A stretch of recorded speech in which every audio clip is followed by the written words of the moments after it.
Kumuhay naman kayo, iba-vlog ko to. Ay, kumuhay kayo, iba-vlog ko to. Para sikat kayo sa YouTube na ano.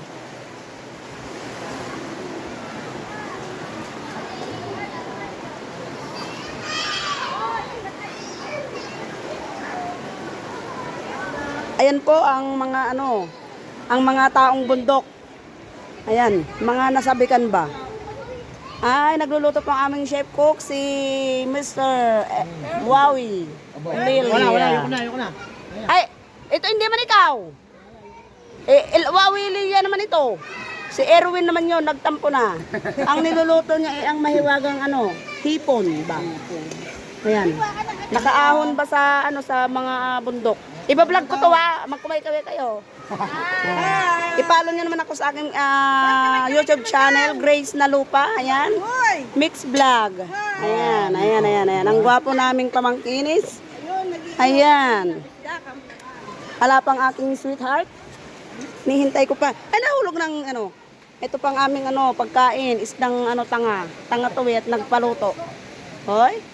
Ayan, may pakbit. Walang ibang pistang tanga kundi yung nasa lata. Ay, oo nga pala na Correction please. Oh, ayan, isang vlogger din yan. Ayan, oh, supportan nyo si, anong pala mo, Ella de Guzman. Ayan. Oh, ayan naman ang aking hipag na sexy. Pag walang tiyan, sexy. Ayan. Si Pariki. Ayan. Hi ka naman sa aking YouTube channel. Iba-vlog ko to. Ang aming tatay ito, saglit. Ang aming tatay, mag-hi ka naman tatay at iba-vlog ko to. Ay. Oh. Ayan. Ang aming pamangkinis na kambal. Ang kakambal niya andon, ayun, hubo. Hay, apo.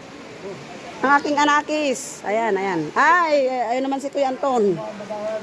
Wala tayong bisokol, Kuya Anton, maghanap na lang tayo ng legdeg. Yan, naghihiwa siya. Ayan, mag-hi ka naman sa aking YouTube channel. Ayan. Hi ka naman, Kuya Anton. Hi ko naman. Oh, hi, apo.